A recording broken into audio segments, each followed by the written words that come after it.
I'm still trying to process the fact that I'm standing in my empty apartment, surrounded by the echoes of memories that are now nothing more than a distant past, with a note on the kitchen counter that reads, "I'm sorry," in the handwriting of the person I thought I was going to spend the rest of my life with. It's like my whole world has been turned upside down, and I'm left here to pick up the pieces of a love that's been shattered into a million little fragments. My life was a routine, a comfortable and predictable rhythm that I had grown accustomed to. I woke up every morning at 6, got dressed in the same outfit I always wore, and headed to the coffee shop down the street for a cup of coffee before work. I worked as an accountant in a small firm, and my days were filled with the monotony of numbers and spreadsheets. But despite the dullness of my job, I had something to look forward to. My girlfriend, Rachel. We had been together for 5 years, and every evening I would come home to her, and we would spend our nights watching TV, cooking dinner together, or just talking about our dreams and aspirations. We were each other's rock, each other's safe haven. Or, so I thought. We had our disagreements, like any couple, but we always managed to work through them, and our love for each other only seemed to grow stronger with each passing day. I remember the nights we would sit on the couch holding hands and talking about our future. We would talk about the house we would buy, the kids we would have, and the life we would build together. Rachel was my best friend, my partner, my everything, and I thought she felt the same way about me, but I guess I was wrong. One night I came home from work to find Rachel in the living room, her eyes red from crying, and her voice shaking as she spoke. "We need to talk," she said, her words laced with a sense of foreboding. "What's going on?" I asked, feeling a knot in my stomach. "I've been seeing someone else," she said, the words slicing through me like a knife. "What? Who?" I asked, trying to process what I was hearing. "It doesn't matter," she said, her voice cold and detached. "The point is, I don't love you anymore. I'm sorry." I felt like I had been punched in the gut, my breath knocked out of me. "How could you do this to me?" I asked, my voice shaking with anger and hurt. "You're just not the man I thought you were," she said, her words cutting deep into my soul. As I delved deeper into the inner workings of the company, I discovered a loophole that would change everything.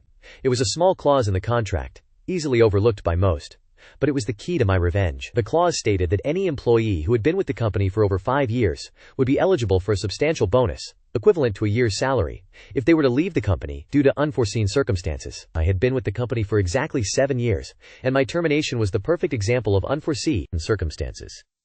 I spent the next few weeks gathering all the necessary documents and evidence to support my claim. I pored over my contract, highlighting the relevant clauses and making notes on the company's obligations. I also collected testimonials from former colleagues, who were more than happy to speak out against the company's unfair treatment of me. With my case building, I began to feel a sense of excitement and anticipation.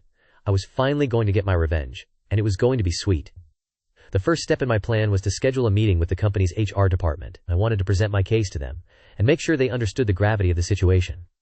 I arrived at the meeting dressed in my best suit, confident and composed. The HR representative, a smug-looking woman with a condescending smile, greeted me with a mixture of curiosity and disdain. I handed her a thick folder containing all my documents, and began to explain my situation. As I spoke, I could see the smile fading from her face, replaced by a look of concern and unease. She tried to interrupt me, to deflect my arguments, and downplay the company's responsibility. But I was prepared. I had anticipated every possible objection, and I had a response ready for each one. The meeting ended with the HR representative agreeing to review my case, and to get back to me within a week. The next step was to take my case to the company's finance department. I had discovered that the company had a habit of dragging their feet when it came to paying out bonuses, and I wanted to make sure they didn't try to do the same to me. I scheduled a meeting with the finance director, a portly man with a reputation for being ruthless. I arrived at the meeting armed with all my documents, and a detailed breakdown of the company's financial obligations.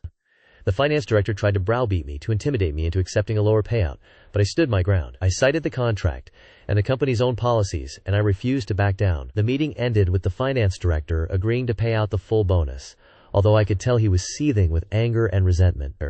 As the days turned into weeks, I began to feel a sense of satisfaction and closure. My revenge was slowly but surely coming together, and I could see the company beginning to squirm. The HR representative and the finance director were both doing their best to undermine my case, but I was one step ahead of them. I had anticipated every possible move, and I had a response ready for each one.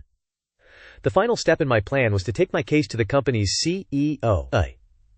I had been waiting for this moment for months, and I was determined to make it count. I scheduled a meeting with the CEO, and I arrived at the meeting feeling confident and composed. The CEO, a suave and charismatic man with a reputation for being ruthless, greeted me with a mixture of curiosity and disdain. As I presented my case, I could see the CEO's expression changing from one of amusement to one of concern. He tried to interrupt me, to deflect my arguments and downplay the company's responsibility, but I was prepared. I had anticipated every possible objection, and I had a response ready for each one. The meeting ended with the CEO agreeing to pay out the full bonus and to provide me with a glowing reference. As I left the company's offices for the last time, I felt a sense of satisfaction and closure. My revenge had been a long time coming, but it had been worth it. I had taken on the company, and I had won. I had proven that I was not a person to be underestimated, and that I would not be pushed around. I had gotten my revenge, and it had been sweet. But as I walked away from the company's offices, I couldn't shake the feeling that this was only the beginnings. There were still those who had wronged me, who had contributed to my downfall, and they would have to pay.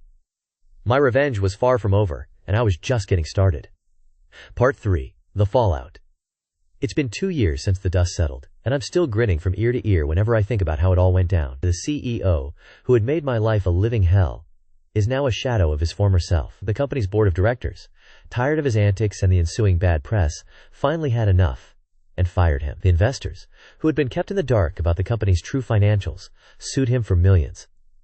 And to top it all off, his wife left him, citing his inability to be honest as the reason for their divorce. As for me, I'm doing better than ever. I'm now working for a company that values its employees and treats them with respect. I'm making more money than I ever thought possible, and I'm actually happy to go to work every morning. The stress and anxiety that had become my constant companions are now a distant memory. But the best part of it all is that I get to see the CEO's downfall from afar. I watch as he tries to rebuild his reputation, but it's too late. The damage is done, and nobody wants to touch him with a 10-foot pole. He's a cautionary tale, a reminder of what happens when you prioritize greed and power over people. I often think about the colleagues who suffered alongside me, and I'm glad to see that they're all doing well too. We've formed a support group of sorts, where we share our stories and offer each other advice. We've become a community, bonded by our shared experience. I've learned that sometimes, all it takes is one person to stand up and say, enough is enough. I'm proud of myself for taking a stand, and I hope that my story can inspire others to do the same. So, to anyone who's going through a similar ordeal, I say this: don't give up, keep fighting, and know that there's a light at the end of the tunnel. TLDR.